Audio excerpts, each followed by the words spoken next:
जय हिंद दोस्तों, नमस्कार। मैं आयुष उपाध्याय आज आप लोगों के सामने फिर से उपस्थित हूँ नए टॉपिक। जैसे हम लोग आर्टिकल 32 के बारे में हम लोग अध्ययन कर रहे थे, तो आज उसी को हम लोग आगे बढ़ाते हुए जो 5 प्रकार की जो रिट्स होती हैं उसके बारे में हम लोग अध्ययन करेंगे आज। किस किस प्रकार की होती हैं, कैसे कैसी होती हैं और उसमें क्या क्या। अच्छा, अधिकतर क्या होता है कि इसमें हैबियस कॉर्पस जो है, बंदी प्रत्यक्षीकरण, ये तो अच्छे से लोगों का तैयार होता है, पर और चारों में कन्फ्यूजन होती है। तो आसान भाषा में अच्छे समझेंगे, 2 लाइन में, ज़्यादा बड़ा करके समझाने में ये क्वेश्चंस हौच-पौच हो जाते हैं और कन्फ्यूजिंग हो जाते हैं। 2 लाइन में समझाएंगे, एक्यूरेट समझाएंगे, फिर कभी नहीं बोलेंगे आप लोग। आइए स्टार्ट करते हैं। अब जैसे कि पहला है हैबियस कॉर्पस, इसको हिंदी में पढ़ते हैं बंदी प्रत्यक्षीकरण। हम तो कह रहे हैं ये वाले जो क्वेश्चंस है इसमें हिंदी में ज़्यादा टफ दिया है। इंग्लिश अगर अब एक बार आप ध्यान से पढ़ लेंगे तो फिर आप नहीं भूलेंगे।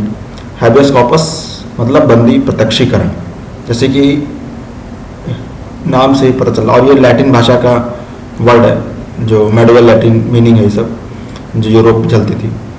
तो इसका मतलब होता है कि that you have the body, मतलब कि अगर किसी ने आपको अरेस्ट कर लिया, किसी ने भी अरेस्ट कर लिया किसी को भी, तो वो उसके बिहाफ पे उसका फ्रेंड, उसके पेरेंट्स, कोई भी उसके बिहाफ पे कोर्ट में जाके हैबियस कॉर्पस रिट का उपयोग कर सकता है आर्टिकल 32 के तहत, और आर्टिकल 226 के तहत हाई कोर्ट में जाकर।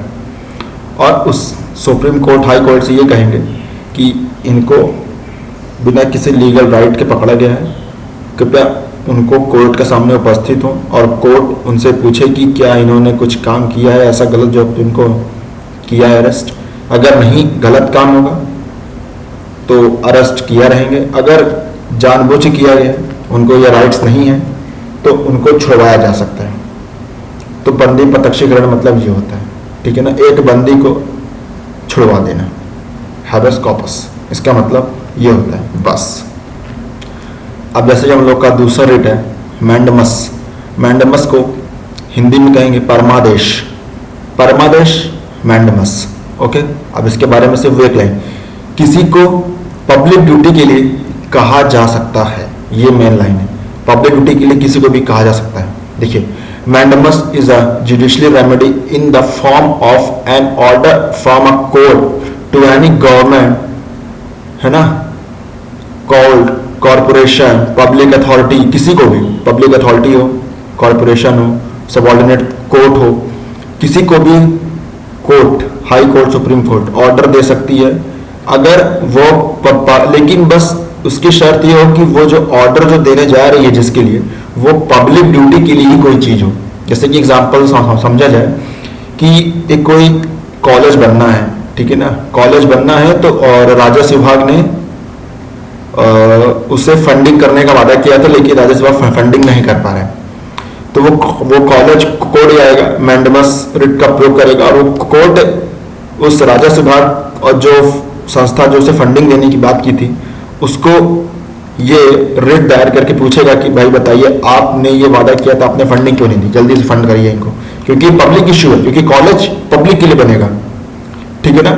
अगर कोई काम नहीं कर रहा है और वो काम रुका हुआ है, उस काम को करवाने के लिए कोई संस्था कोर्ट जाकर, संस्था, इंसान, प्राइवेट फर्म, कुछ भी हो, ठीक है ना, कोर्ट जाकर अपने रुके हुए काम को पूरा करवा सकती है अगर वो पब्लिक इशू के कोई वर्क हो तो, ठीक है। मैंडमस मतलब ये हो गया, ठीक है ना। आगे चलते हैं, नेक्स्ट है सर्टियोरारी, इसे पढ़ते हैं उत्प्रेषण, ठीक है, ये भी मेडिवल लैटिन का वर्ड है।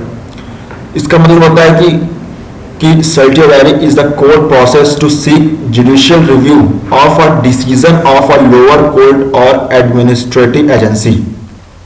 इसका मतलब ये हुआ कि जो हायर कोर्ट है, सुप्रीम कोर्ट और high court, article 32 supreme court, article 226 के तहत हाई कोर्ट, 32 सुप्रीम कोर्ट, ये लोग रेट दायर करती हैं सर्टियोरारी के थ्रू। वो जो है अपने लोअर कोर्ट को अगर कोई डिसीजन दी है लोअर कोर्ट, उसको नल एंड वाइड कर सकती है, ठीक है ना, मतलब कि उसको पूरा खत्म कर सकती है उस ऑर्डर को, जैसे कि कोई लोअर को, जैसे कि जिला एवं सत्र न्यायालय होते हैं, वो अगर कोई डिसीजन दिया किसी फौजदारी मामले में या दीवानी मामले में, तो अगर वो लगे कि कोर्ट को लग रहा है, यानी कि फिर उसके ऊपर कौन आएगा, हाई कोर्ट आएगा।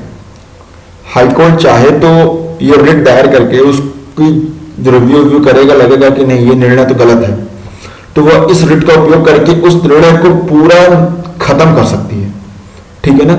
निर्णय अपर कोर्ट लोअर कोर्ट के निर्णय को पूरी तरीके से खत्म कर दे, उसे कहते हैं सर्टियोररी, यानी कि उत्प्रेषण रिट।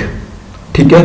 सुप्रीम कोर्ट के नीचे हाई कोर्ट का भी डिसीजन सुप्रीम कोर्ट इस रिट के द्वारा नल एंड वाइड कर सकती है। ठीक है। ओके, आगे बढ़ते हैं। प्रोहिबिशन। प्रोहिबिशन मतलब होता है प्रतिषेध, मतलब किसी चीज को करने से रोकना। अब देखिए, अगर आप प्रोहिबिशन पढ़ लेंगे तो आपको सर्टियोररी के बारे में पूरी अच्छी तरीके से पता चल जाएगा। Prevention is better than cure, हम लोग सुने हैं।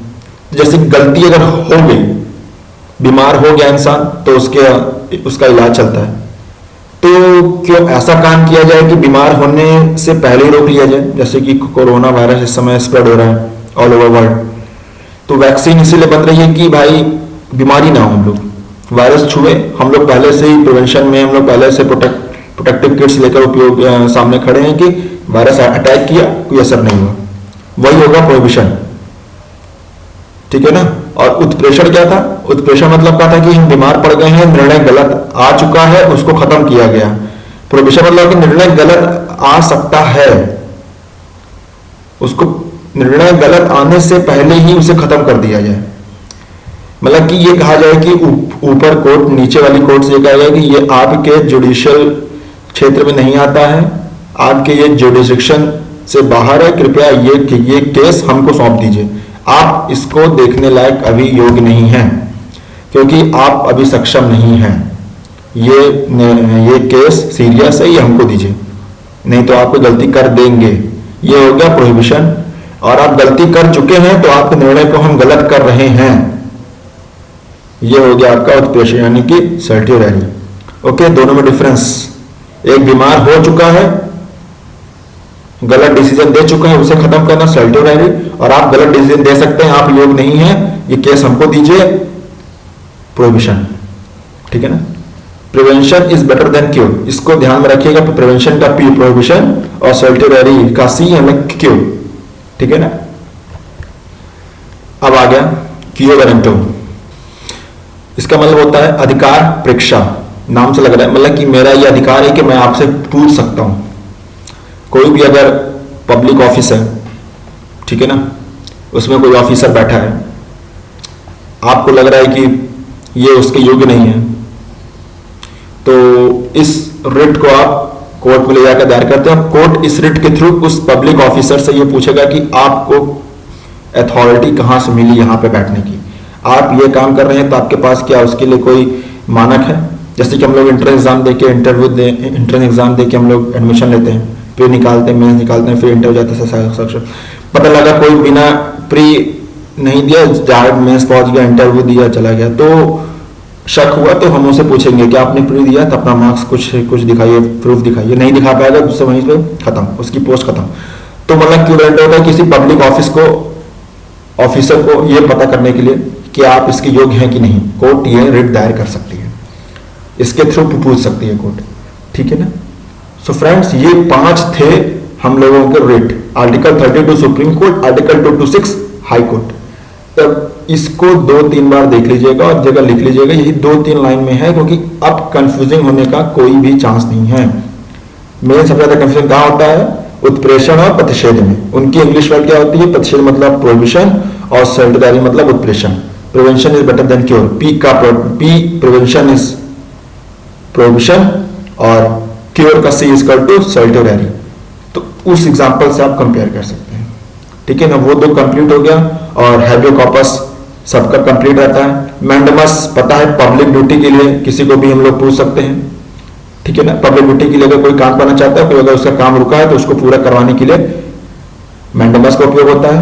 और क्यो वारंटो मतलब कि अधिकार पेक्षा मेरा अधिकार, मैं कुछ भी कर सकता हूँ। Thanks, bye bye.